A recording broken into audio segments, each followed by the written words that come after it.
Grief, love, obsession, and depression collide in Maniac Boy Studios' Skeler Boy.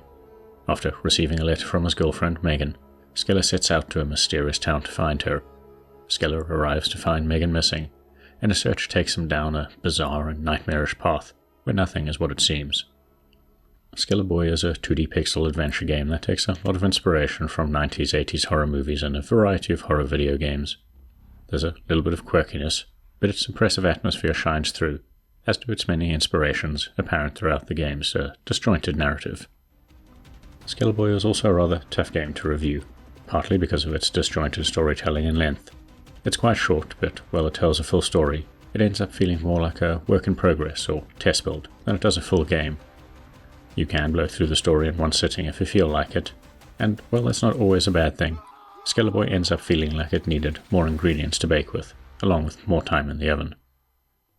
The bulk of your playtime is spent talking to townsfolk, engaging in mini-games, solving puzzles, and a mix of running and hiding from enemies in insta-death scenarios.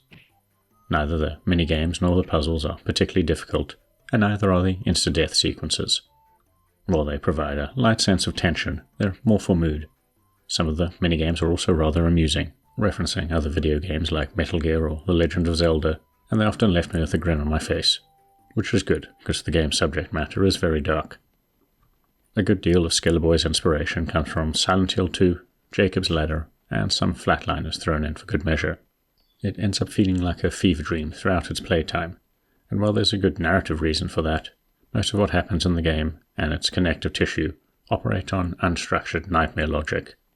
Both the ending and a digital comic access through the main menu explain the reason for this, but those hoping for more traditional storytelling and an upbeat ending may be let down.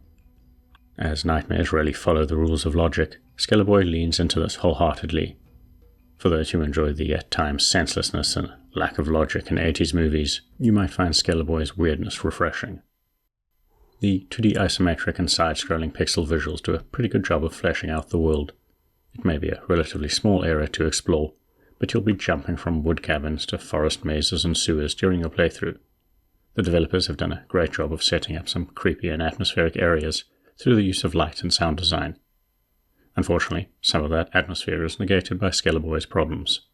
As an example, there are some audio issues with certain sound effects not playing loudly enough, or not at all, which made two of the insta-death sequences an issue.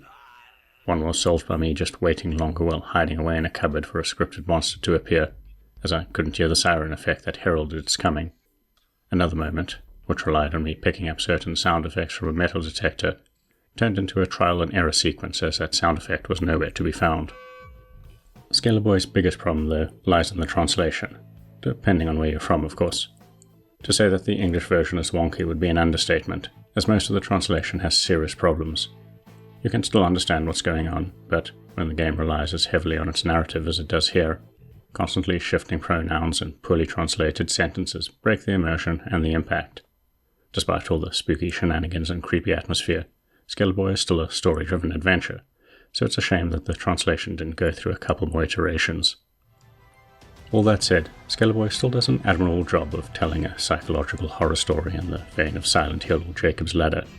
But while there's a great atmosphere and some fun mini-games, the poorly translated dialogue and short runtime make the game feel more like a prototype that needed extra polish. It's engaging while it lasts, but the ideas and style are begging for a more substantial game. If you've got this far, please consider giving the video a like and maybe subscribing to our channel, as it helps us grow.